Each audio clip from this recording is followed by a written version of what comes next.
داعش چەکدارانی بیانی لەو شەڕەدا بۆ کۆنتڕۆڵکردنی کەرکووک بەکارهێنا.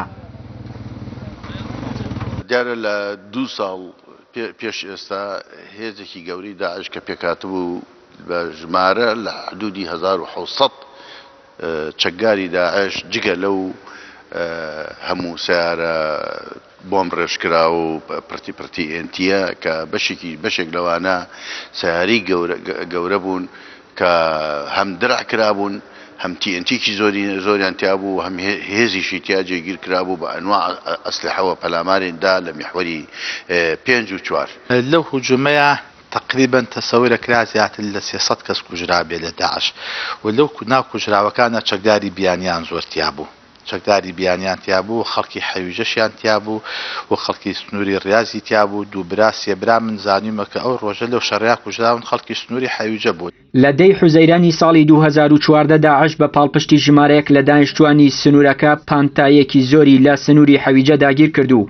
زیاتر لە 17 هێرشی جۆرا و جۆری بۆ سەر سنگەرەکانی پێشمەرگە ئەنجامدا و شکستی هێنا. بەرپرسی ناوەندی ناوچەدا بڕێنەراوەکانی کۆمەڵی ئیسلامیش ڕایگەیاند داعش مەبەستی بوو بە کۆنتڕۆڵکردنی کەرکووک برایەتی و پێکەوە ژیانی نەتەوەکان تێک بدات، بەڵام پێشمەرگە بە هاوکاری هاوڵاتیان ئەو پیلانەیان شکست پێهێنا.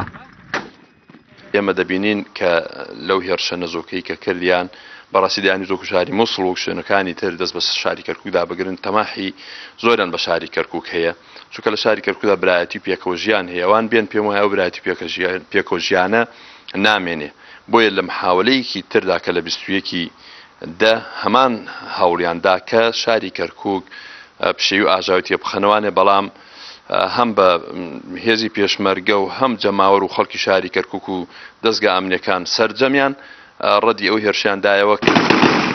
لە ڕۆژی 30 کانونی دووەمی ساڵی 2015 داعش لە قۆڵی میحوەری 4 و 5 باشوور و ڕۆژاوای کەرکووک بە ژمارەیەک چەکداری زۆر و هەمەڕ و ئۆتۆمبیلی گولەنەبڕ و ژمارەیەک خۆکوژ هێرشی کردە سەر سنگەرەکانی پێشمەرگە و بۆ ماوەیەکی کاتی سنگەرەکانی پێشمەرگەی داگیر کرد.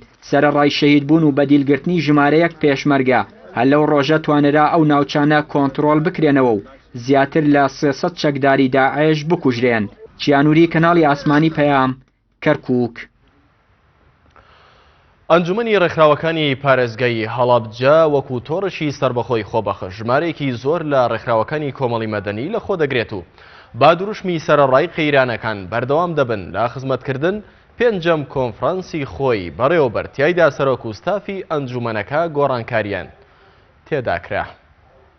ئەنجومەنی ڕێکخراوەکانی هەڵەبجە لەژێر دروشمی سەرەڕای قەیرانەکان بەردەوام